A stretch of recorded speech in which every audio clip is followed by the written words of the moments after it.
Hello and welcome to this session. In this session, we discuss about the concept called as virtual memory. Before moving into the actual concept, let us see what are the important parts that for a computer or else for the program from the programmer's point of view. Storage allocation has always been an important consideration in computer programming. Like whenever we are talking about the computer components, the most expensive part we can say is the computer's main memory.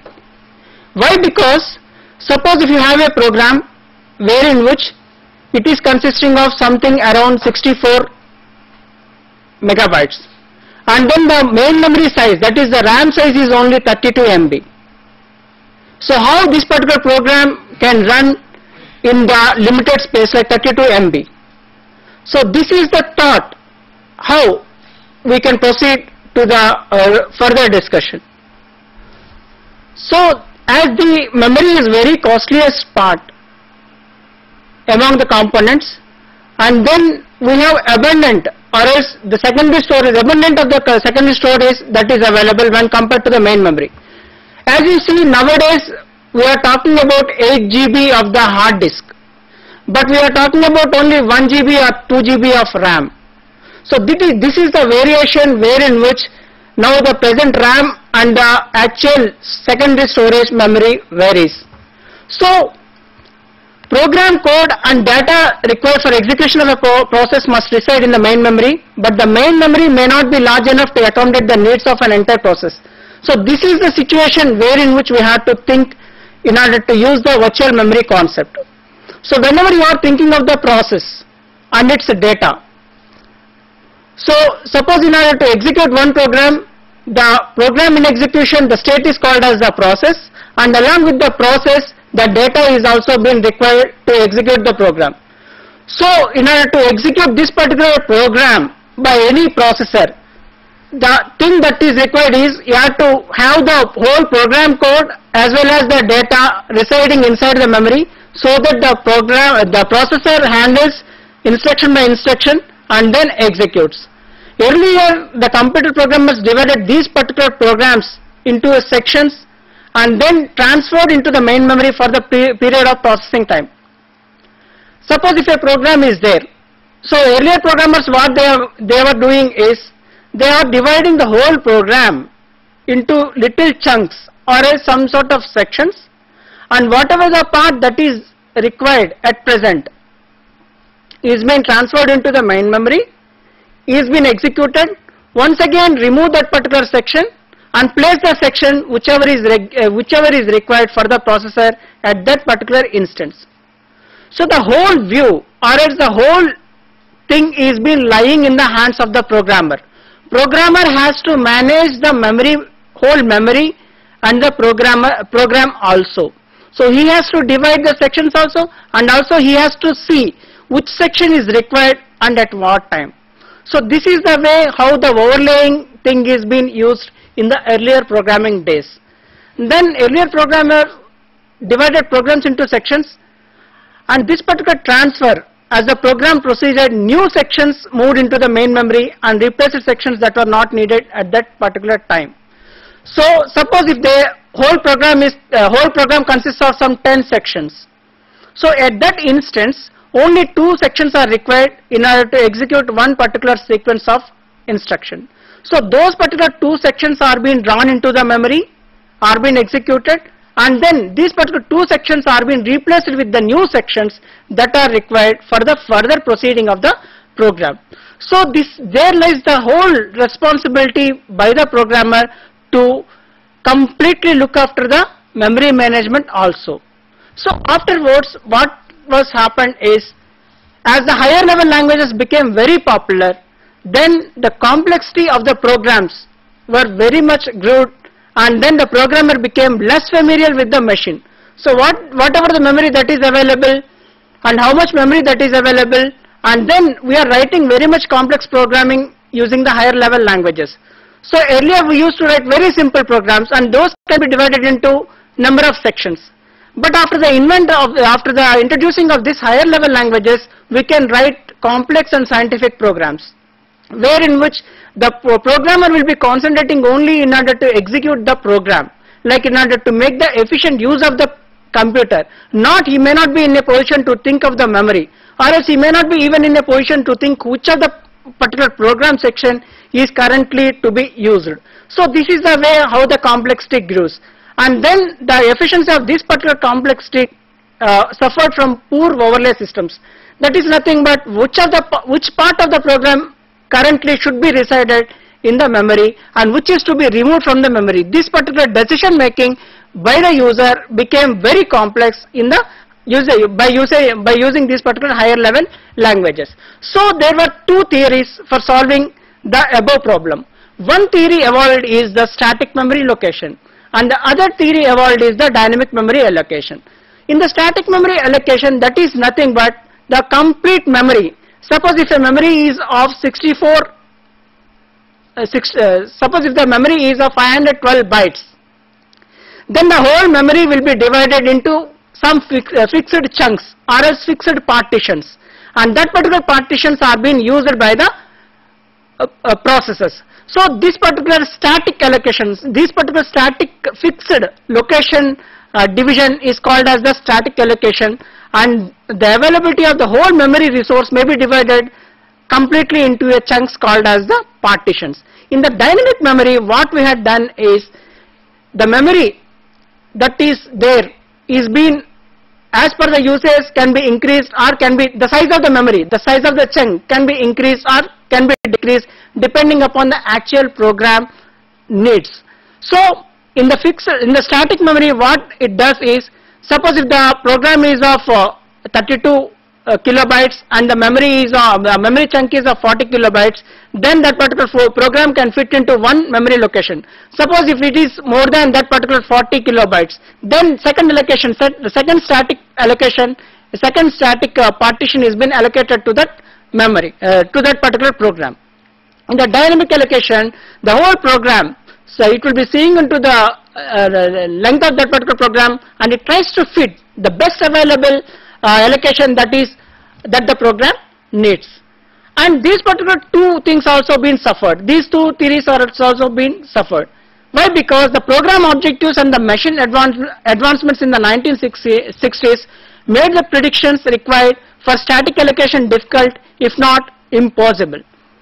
Why? Because the program, till then we were talking about only the single user systems and the single tasking systems, and after in the mid of 1960s or in the early of 1960s we were talking about most of the systems which are being using for the multi-programming concepts. So altogether more processes are residing in the main memory, and even there are very good machine advancements like the computer systems advancements in the style of architecture, etc., are being taken place. So the predictions, so how much memory that particular program can occupy in the main memory, so this particular prediction can't be done.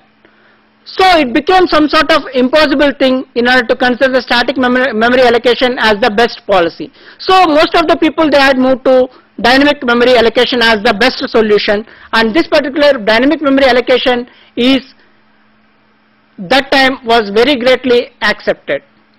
And the other thing is, after this particular dynamic memory allocation, even this particular dynamic memory allocation is also been suffering with some sort of external fragmentations. So one group believed, there are two policies framed once again. One group believed that the programmer should continue to be responsible for the storage allocation, which would be accomplished by system calls to allocate or deallocate the memory. So there are two decisions once again. One is that the system, the whole memory should be managed by the programmer. This is the proposal, one of the proposals came at that particular moment. And the second proposal came is the automatic storage allocation performed by the operating system. So here comes the picture of the operating system as an interface which is looking after the memory management part of the operating system. So because of this particular increasing complexity of the storage allocation, the memory management, they want to introduce the operating system as an interface which can look after the function of the whole memory management. So at this particular instance, there they came with one proposal called a very large memory. So there are two submissions, there are two things which were thought of. One is that whenever there is a program, so whatever the size that the program has, exactly that particular size of the main memory should exist. And then the other solution they came with is the virtual memory concept. So the second proposal clicker here and is called as, the concept is called as the virtual memory. Virtual memory is nothing but it is an illusion. There doesn't exist the main memory, but there will be an illusion wherein which that illusion is called as the virtual memory. What kind of illusion it is? Suppose if the main memory is of 512 kilobytes and the program is of 1012 bytes. So this particular program cannot exactly fit into the main memory because it is completely double in size approximately. So there should be some sort of illusion wherein which even though the complete program doesn't reside in the memory, then also the execution takes place. How? This is nothing but whatever the things, the whole program may be divided into some sections, or else you can call them as the pages, and then those particular pages may be existing in the hard disk itself, and those particular pages can be called into the main memory, that is the RAM, as per the need of the execution process. So this particular illusion of a very great memory that can fit the whole program is called as the virtual memory concept. And this virtual memory can be defined as it is a technique that allows the execution of processes that may not be completely in memory. So there is a sort of illusion over here. One major advantage of this scheme is that program can be larger than the physical memory. And the second advantage that may be thought of is, even though that is nothing but it is associated with the non-contiguous allocation method. Why? Because in the non-contiguous allocation method, even though you have chunks or even though you have free spaces available in the main memory and the program is of a certain size, then this particular program can be fit into the available free spaces. There may not be a position wherein which the complete contiguous allocation may be made to the program, but in the non-contiguous allocation scheme, wherever the free spaces are there, whatever the possible extent that pages can be brought into, that particular thing can be achieved. So this is the second advantage. Of course, in order to do this particular sensibly, it is highly desirable. Suppose whenever you are talking about only one program or single user or single tasking system, then there may be one process or two processes for execution by the processor. Suppose if you are thinking about the multi-programming and or else multi-user systems, then the memory will be the memory available will be one, and then there may be several processes competing for the memory space, and each of the program can be accommodated as per the schedule scheduling policy that we can as per the scheduling policy that the operating system may think of. So here there lies a kind of insecure feeling. Suppose if one program is to reside or in one process is to reside, so that particular computer the processor access should be in that moment should be assigned to that process 1 only. Suppose if it is asking process 2, there may be some sort of abnormal things happening. So there lies the security measure. So there, as far as the virtual memory concept is considered, the inbuilt feature for this particular virtual memory concept is the security, or else you can call it as the protection scheme exists along with the virtual memory implementation. Then virtual memory enables a program to ignore the physical location of any desired block of its address space and can simply seek to access any block of its address space without concern of where the particular block might be located. So this particular virtual memory enables a program to ignore the physical location. Why? Because the whole program is being divided into certain pages, and these pages doesn't be in the main memory. These particular pages resides in the hard disk. So only whenever they are required, that particular pages on demand may be brought into the main memory, executed, and once again that particular page can be sent back to the hard disk. So if the block happens to be located in the main memory, access is carried out smoothly and quickly, else the virtual memory has to bring the block in from secondary storage and allow it to be accessed by the program. So here, suppose if the program is of 1012 bytes and the memory size we are having is only 512 bytes. And there are several pages, we have divided the program into several pages. And then for the first time, most probably only 4 to 5 pages are being loaded into the main memory. Those particular 4 to 5 pages are being executed, and once again the 5th or 6th page is required for the program execution by the processor. So then one of the pages or one or more pages can be replaced with the new pages and brought into the memory as per the requirement, can be executed and thrown out into the once again to the hard disk. So this is called as the virtual memory. So what is the basic difference between the virtual memory and the cache? Cache is nothing but we are temporarily using the word cache as a kind of buffer. So there lies a slight coincidence between the virtual memory and the cache. Both of the techniques, the technique of virtual memory is very much similar to the cache, in the sense that the virtual memory is of larger size and the cache will be of the smaller size. That is the basic difference that we can think of. However, the hit time, or else typically the hit time, the miss penalty and the transfer time, these are the parameters which will differentiate the virtual memory with that of the cache. The hit time is nothing but, suppose if the page exists in the main memory, in the virtual memory concept, then that particular page can be executed by the processor.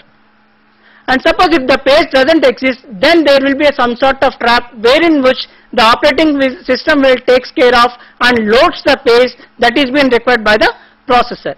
But in case of cache, the page can be brought into even by the operating system, but only some of the pages will be remained. Whatever the frequently revisited pages, those pages only be remained in the cache, under the cache memory that is residing on the hard disk. So the miss penalty that is there will be very much less in case of virtual memory, and this may be very much large in case of the cache.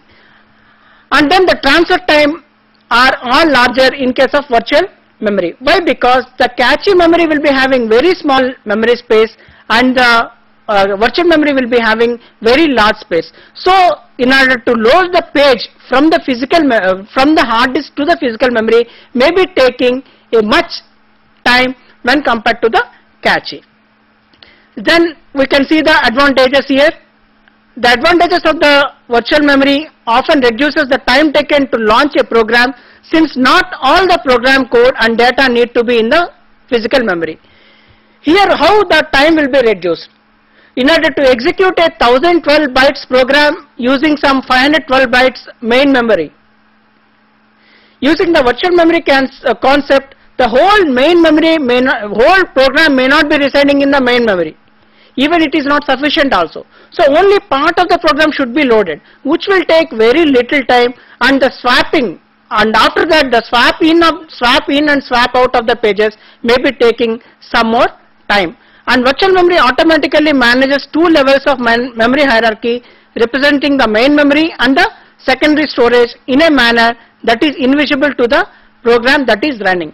So we may not be taking care about the memory management of the memory management. Why? Because the whole thing will be taken care by the operating system. Which part of the program should be loaded from the hard disk to the main memory, that particular thing will be taken care by the operating system itself.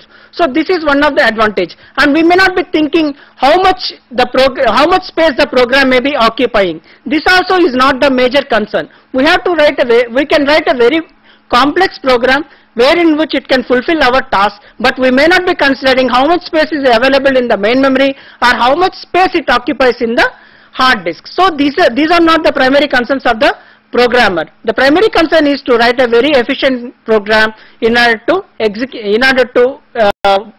fulfill the task. Then there are two types of virtual memory systems. One is the paging system, demand page system, and the other is the segmented system. In the paging system, we can talk of the fixed locations or else fixed blocks called as the pages. And in the segmented system, it is just similar to the paging system, but it consists of variable sized blocks. So whenever we have some program residing in the memory and is ready for execution, so that particular program will be divided into fixed number of pages in the paging system, or else whenever we are thinking of the segmented system, it will be once again will be divided into variable size blocks depending upon the main program, depending upon the data space that should be required, depending upon the other things. So this will be considered in the segmenting system. So these are the two main virtual memory systems that are available at our disposal for the using this particular concept. Then what about the principles of operation? So to facilitate copying virtual memory into the real memory, the operating system divides virtual memory into pages, each of which contains a fixed number of addresses. So whenever we are talking about the virtual memory, that is the illusion of the main memory. So main memory is a part wherein which it is having a fixed size. But we are talking about the virtual memory wherein which it is of larger size. So how to manage, or else where this particular main memory or else the virtual memory is, we can use this particular virtual memory. This is nothing but this particular virtual memory can be used by having a special space at the hard disk itself. So it doesn't require any space in the main memory. It requires some sort of space available for the program in the hard disk itself. Each space or else each page is stored on the disk until it is needed.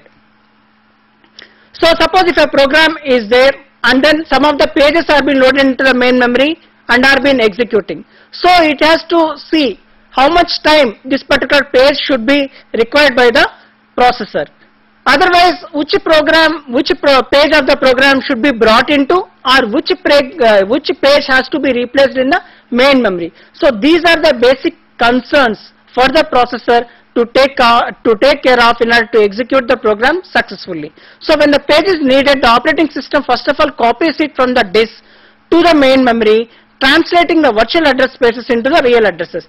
What are virtual address spaces? This particular virtual memory is available on the hard disk. So whenever we are dividing this particular whole virtual memory into some sort of pages, so each page should be assigned with some sort of addresses. Those addresses are called as the virtual addresses, and the addresses that are there for the RAM main memory are the physical addresses. So there should be some sort of mechanism wherein which the virtual addresses that are there associated with the pages on the hard disk should be converted to the physical addresses and are being mapped into the main memory. So addresses generated by the programs are virtual addresses. So these particular virtual addresses are residing on the hard disk. The actual memory cells are having the physical addresses. So a piece of hardware called a memory management unit, or else in short you can call that one as the MMU. That is the hardware unit which translates the virtual addresses into the physical addresses. The process of translating virtual addresses into the physical addresses is called as the mapping. So whenever we are talking about the virtual addresses and whenever we are talking about the physical addresses, there should be one mapping technique wherein which exactly the page that the processor is looking for should be brought into the free frame that is there in the main memory. So there should be some sort of conversion mechanism that is to be undertaken by the MMU, or is called as the memory management unit, that will look into this particular thing. This is a part of operating system which will completely transfer the virtual addresses into the physical addresses. So this particular the physical memory is used to keep a list of references to the most recently accessed information on an IO such as the hard disk. So other than the virtual memory, there exists some sort of space wherein which the pages that are very recently, or as the IO devices that are very recently accessed, that particular information is also being stored along with the virtual memory, or as the program too. The optimization it provides is that it is faster to read the information from physical memory than use the relevant I/O to get the information. This is called as caching. It is implemented inside the OS.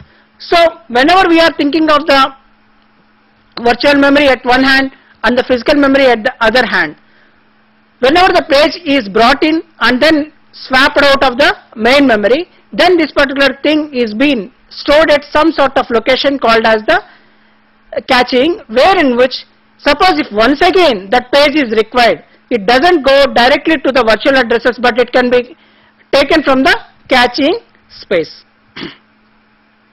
Then there is a manager which completely takes care of the virtual memory, or as the conversion of the virtual addresses into physical addresses and the conversion of the pages, the whole program into the pages, and then the whole main memory into the frames. So that particular virtual manager provides the services to map the logical and physical addresses spaces to one another and when it is required. So MMU's job is to just convert the virtual addresses into the physical addresses. But this virtual memory manager job is to just map exactly the page that is existing in the hard disk exactly to the address that is being calculated by the MMU and is being stored in the main memory. So that is the job of the virtual memory manager. It is, let us look into the slide. The basic functions of the virtual memory manager are: one is make portions of the logical addresses space resident in physical RAM, make portions of the logical address space immovable in physical RAM, map logical to physical addresses, defer execution of application defined interrupt code until a safe time.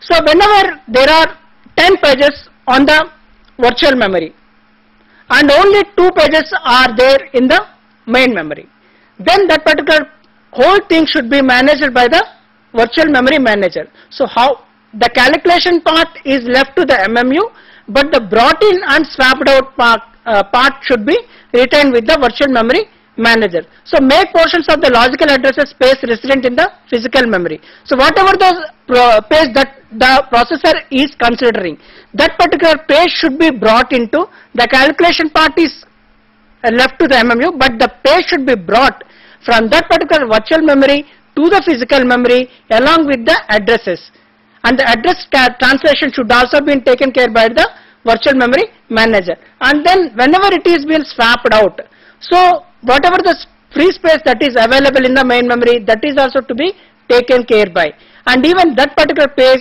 is to be allocated to a very new page that is coming into. So these are the some of the functions that the virtual memory manager will take care of. Then let us see the abstract model of the virtual memory to the physical addresses mapping.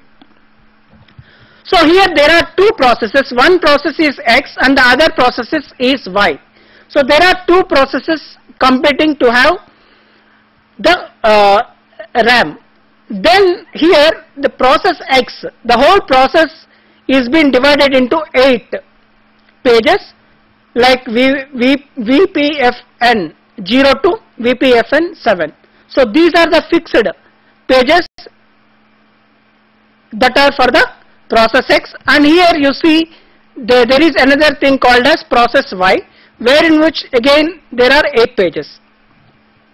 So this particular virtual memory should be mapped onto the physical memory. So there exists one page table wherein which this particular virtual addresses are being converted and are being loaded to the physical memory. Suppose if you look here, one VPFN 0 page, then the process table will take care of the virtual page frame number. VPFN is nothing but virtual page frame number 0, and then here it will look for the number, and then it will have some sort of bit called as the invalid or valid bit, and then it calculates or else it maps that particular page into the physical memory. Likewise, this particular virtual page 0 is being loaded here into the page number 0 here in the physical memory.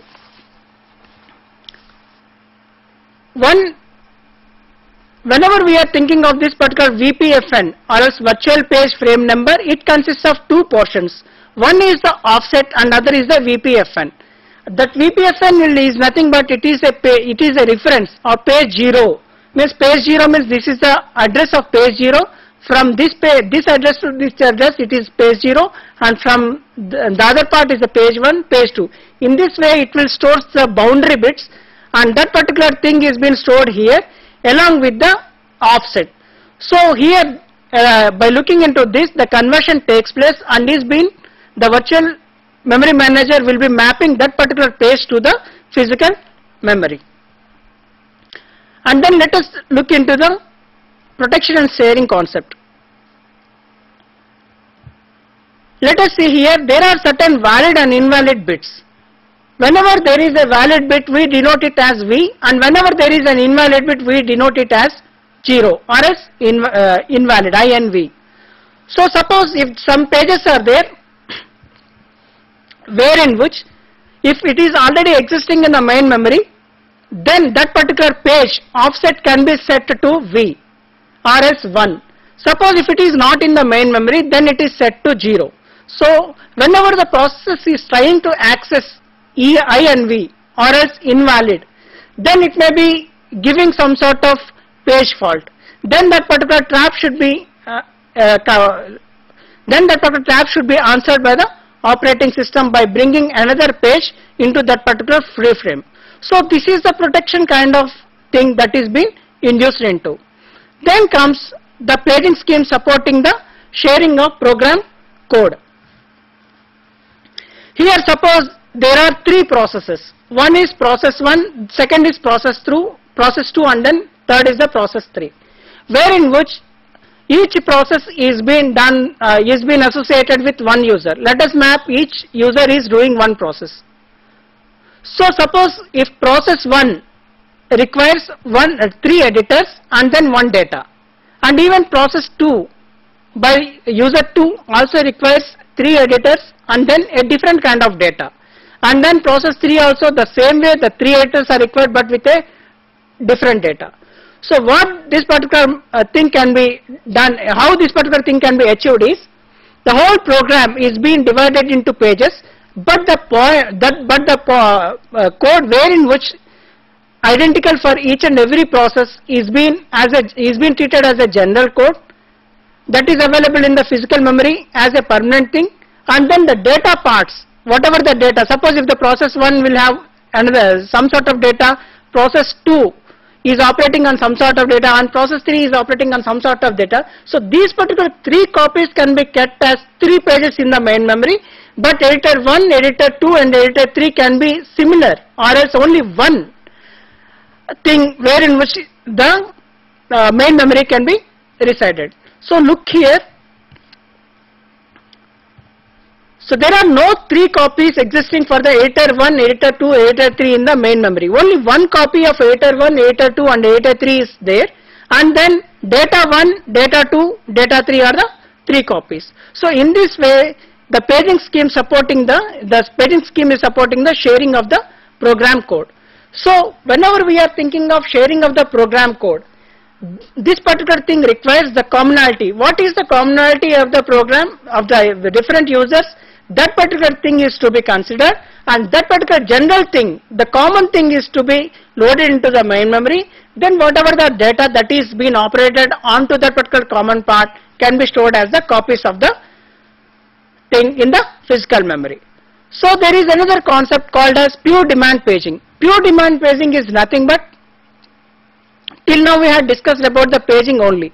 So in the paging, in the first instance, the programs may be loaded as some 4 to 5 pages and are being executed. Once again those are swapped out and new pages are being swapped in as per the processor's execution. Suppose in the pure demand paging, in the extreme case, there won't be anything, there won't be any page in memory could be executed. So whenever the page fault occurs, on demand only that particular page is brought in. So for that particular instance, no page is brought into, but whenever there occurs a page fault and is being referred to the operating system, that page is fetched from the hard disk and then is being put into the main memory unless there is some sort of demand by the processor. The page won't be brought into the main memory. This particular concept is called as the demand paging. So pure demand paging says that never bring a page into memory until it is required. This is nothing but a paging, but this is on demand. Likewise, we have a concept called as demand segmentation. Segmentation is just identical to that of the pages, but in the pages, the pages are divided into fixed chunks or fixed blocks, but in the segments, those are the logical blocks or logical divisions, depending upon the main program, depending upon the functions, depending upon the data, they are being divided and are being brought into the main memory. And even the demand segmentation is also can be possible. When a process needs a non-resident page, the operating system must decide which resident page is to be replaced by the requested page. The part of the virtual memory which makes this decision is called as the replacement policy. Here it can't, suppose if a page is required, then it is brought into, it is being executed by the processor and it is being thrown out to the hard disk once again. So there should be some sort of policy, or there should be some sort of mechanism which page is to be replaced, or else how many pages are to be replaced at an instance. So there should be some sort of rules, there should be some sort of policies in order to replace the page also. As and when the processor can't throw or brought into the pages into the main memory. It has to follow certain principles, certain policies, wherein which only the pages that are there, whenever the processor requires, those pages that are there on the hard disk are brought into using some sort of policy. So there are several policies existing. One is the first in and first out, second is the second chance, third is least recently used, and fourth is optimal algorithm, least frequently used. These are the different page replacement algorithms that are available. So the operating system may be using one or more page replacement policies as per the need. So first in first out is nothing but, suppose if a program requires some pages, then those particular pages are brought into, and the new page that is required by the processor is being replaced by the one which is very lastly used. So whatever that is being lastly used is being thrown out, and then the main page, the next page is being brought into. Second chance is nothing but whatever that they are there, the pages, those particular things are being referred by one bit called as R bit. Suppose whenever the R bit is set, means that particular page is very recently used and the other pages are being set to 0.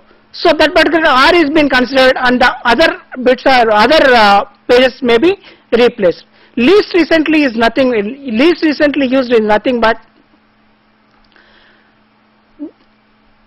least recently used algorithm is nothing but which is very much leastly used. So recently, what is the page that is very much leastly used? So that particular page is thrown out, and instead of that particular page, a new page can be thought of.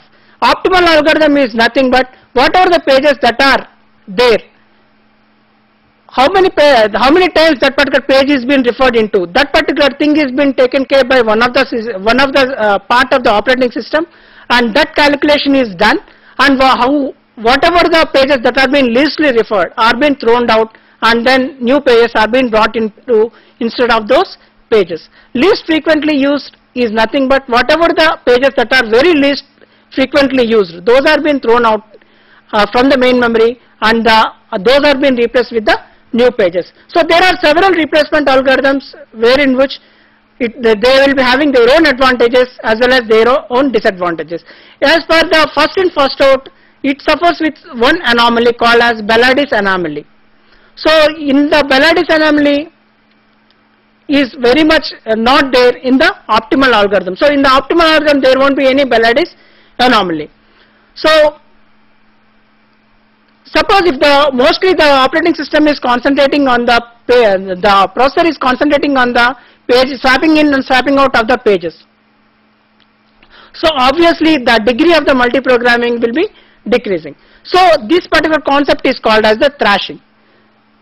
Thrashing is nothing but thrashing occurs when a system spends more time processing page faults than executing transactions. Suppose if the processor is totally engaged by bringing in and throwing out the pages from in the main memory other than the execution of the transaction, this particular situation is called as the thrashing. So in this particular thrashing, while processing the page faults, it is necessary to be in order to appreciate the benefits of virtual memory. But it should not take long time to process the page faults themselves. Suppose if a page fault occurs, the page is brought in and then once again the page is replaced with a new page, the existing page is replaced with a new page, and with immediately another page fault occurs and immediately that particular another page is brought into and replaced by another page. So this particular, whenever the processor is totally engaged with the page faults themselves and is not doing any execution process, the situation is called as thrashing. Virtual memory we can appreciate, but more page faults we may not be in a position to accept because it degrades the system's throughput. As the page fault rate increases, more transactions need processing from the paging device. The queue at the paging device increases, resulting in increased service time for a page fault. While the transactions in the systems are waiting for the paging device, CPU utilization, system throughput and system response time decrease. So these are the factors that needs to be considered. So whenever there are more programs, more processes that are there in the main memory, and frequently, quite frequently, if the page fault occurs and the CPU is sitting idle and the operating system is totally engaged in bringing in the pages into the main memory, then there may be a very poor CPU utilization, then the CPU throughput will be very much decreasing, and then the system's response time will be greatly decreased. So that there won't be any optimal use of the CPU. So these three things should be taken care. So let us see the graph that is there on the slide. Thrashing becomes a very greater threat as the degree of multiprogramming of the system increases. Here in the x-axis I had given the degree of multiprogramming, and on the y-axis I had given the CPU utilization. So whenever the CPU has been utilized very much, then it improves the throughput. And whenever there is a thrashing, like more programs are requesting for more pages, more processors are requesting for the more pages by the CPU, then a thing called as thrashing occurs. Then this degrades the degree of the multiprogramming. So as I told you, like the demand paging, we have another technique called as the demand segmentation also. This is nothing but this is quite identical to the demand paging, but it differs only the thing called as the segments, which are uneven blocks. Then there are other things called as the combined systems. Combined systems are nothing but we can combine the segmented with the paging, and we can even combine the paging with the segmentation. Like the first one is called as the segmented paging and the second one is called as the paged segmentation. So these are called as the combined systems, wherein which we can achieve the virtual memory concept. So with this we can just summarize the things.